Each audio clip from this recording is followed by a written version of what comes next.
আইন দ্বারা পরিচালিত, কিন্তু আদিবাসী সমাজ এখনও গোলামির অবস্থায় আছে।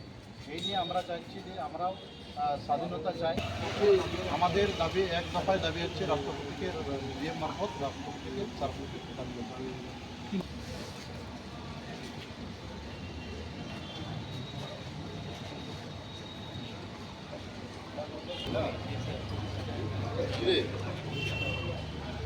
আজকে আমরা আদিবাসী সেঙ্গেল অভিযান তরফ থেকে ডিএম মারফত রাষ্ট্রপতিকে এক স্মারকলিপি প্রদান করব।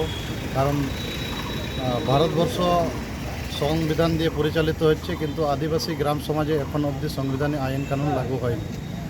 আমরা চাই আদিবাসী প্রতিটা গ্রামে সংবিধান আইন কানুন সঙ্গে গণতন্ত্র লাগু হোক। আমাদের আদিবাসী সমাজে রাজতন্ত্র চলছে, বংশ পরম্পরা মাঝি পারগানা সিস্টেম চলে আসছে। এতে আমাদের ডাইনি প্রথা, হিস্সাদেশ, তারপরে জরিমানা এগুলো বাড়তি হতে আছে। কিন্তু এটা আমরা চাই, এখন অবধি ভারত স্বাধীন হওয়া প্রায় ৭৭ বছর পেরিয়ে গেল, তাও আমাদের আদিবাসী সমাজে সংবিধান কানুন এবং গণতন্ত্র লাগু হয়নি।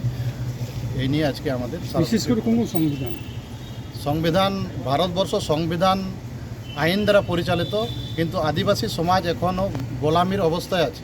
এই নিয়ে আমরা চাইছি যে আমরাও স্বাধীনতা চাই, আদিবাসী গ্রাম সমাজে সংবিধান কানুন ও গণতন্ত্র লাগু হোক। যে আমাদের মাঝি পারগানা সিস্টেমটা আছে বংশ পরম্পরাগত, এই সিস্টেমটা আমাদের